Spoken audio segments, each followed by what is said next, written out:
Hi, Maxers. Good morning, and Maxers is saying welcome to OB Acres. It's Saturday, February 17th. I know I haven't done a video in a long time, but I haven't felt like it. But come on in, Maxers. Come on, it's cold out there. Come on. He likes to sit in this chair in here. Oh, there's a blanket in your way, huh? There you go. He likes to sit in that chair. Say hi, Maxers. So what have we been up to? Well, I've been tearing a barn down. I about got that done. It actually snowed last night for the first time, and I don't know how long. We had one snow earlier in the year, but not much. But I decided to paint my 1135, and I'm just unmasking it. I'm not an expert at this, like some guys. Mr. RJ Farms, he does a phenomenal job of painting. I'm not gonna stick that kind of money in a tractor that's only worth $12,000, but I've had this thing forever. I think I've painted it. This might be the third time I've painted it. But the paint I bought was not the greatest of quality. It was like, I should have took it back because it was kind of getting, it must have got some air, but I was able to thin it down and it worked fine. But I was gonna put a coat of clear on it, but the directions say that you should wait 14 days to do that. So I guess I can unmask it. If it's just clear, it doesn't matter if I get some overspray. I'll try to stay away from the windows, but maybe just do the hood and the stuff. But I put some clear, the fourth coat, I put some clear on it, and I thought you could do that, but then I guess that's a no-no, but it looks all right for this thing, and I use it a little bit this spring, and he probably won't know the difference, but it was just, the paint was almost faded off. I mean, I'd waxed it, and I didn't put enough coatings on the last time I painted it, probably 20 years ago.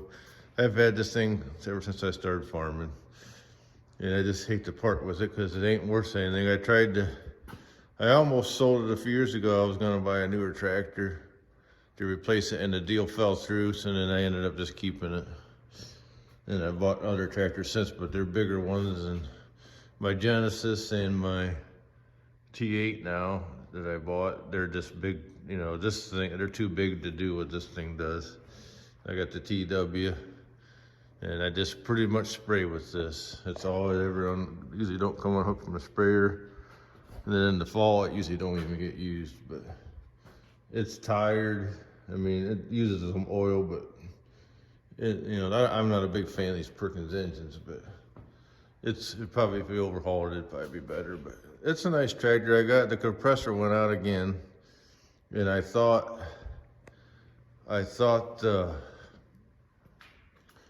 been thinking the condenser was plugged, so I took the lines off because I don't know, it will run and then it will quit working and it'll run.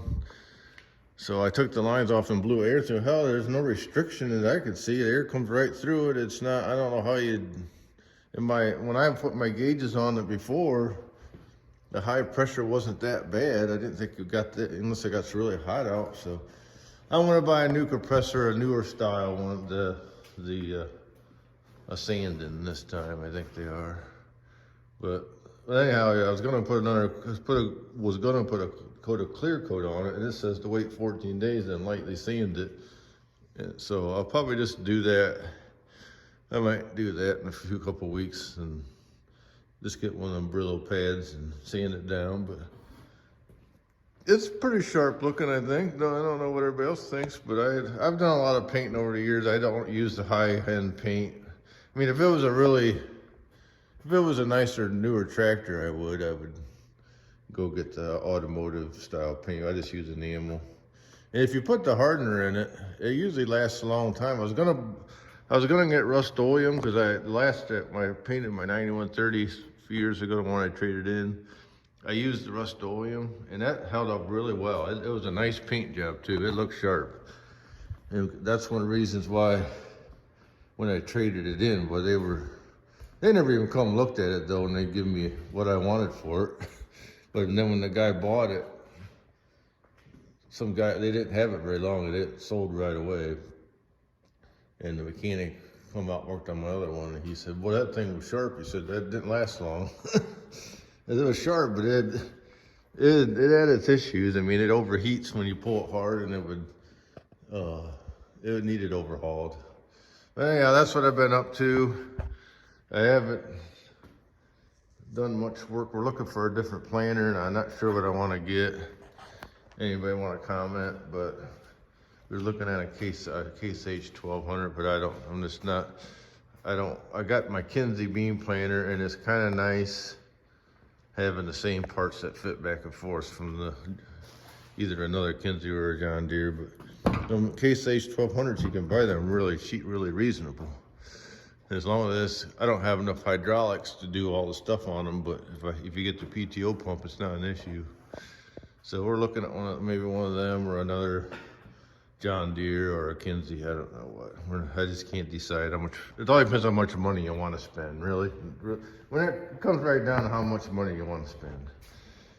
And I guess in all reality, when it comes to the farm, you should spend your most money on your planter and your combine, because them are the two that are going to make you the most money. The tractor tractor doesn't matter how nice a tractor it is, other than it's nicer to run.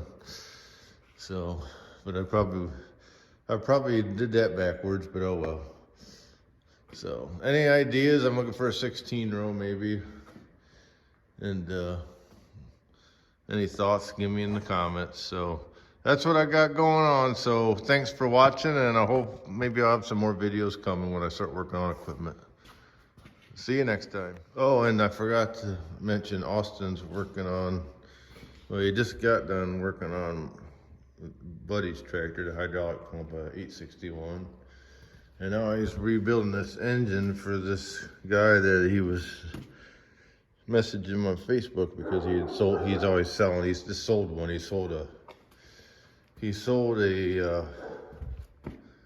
what was it? I don't remember. It was a Selecto Speed that he repainted and fixed up, and he sold that. And the guy saw he was selling. I want to know if he knew anything about these. And here the head gasket was bad, and I don't know what happened to the head gasket. You might have thrown it away, but yeah, it wouldn't even run. It was so bad, and the rings were completely wore out. The pistons move around in there. Got slop in them. So he's got new piston rings, head gasket, and he's getting the head redone uptown. They have a guy who does them. So he's rebuilding this engine, converting it to 12 volts. Maybe somebody will saw this in the picture. This is a 4000 gas, which is the same as the 861, the early 4000s. So he's redoing this for a guy because the guy thought it would cost a lot more than what he quoted him, so he was happy with that. Oh, then he had the exhaust manifolds was cracked and bad, so he found one of them. Rebuilding the carburetor. He likes doing that stuff. He's pretty good at it, so he's completely going through it. So that's what's going on. I'm gonna add that on to the end, and he'll probably be out here soon. But yeah, so that's what's going on at OB Acres. It's a nice snowy day. I'm gonna burn some trash here. So we'll catch you next time.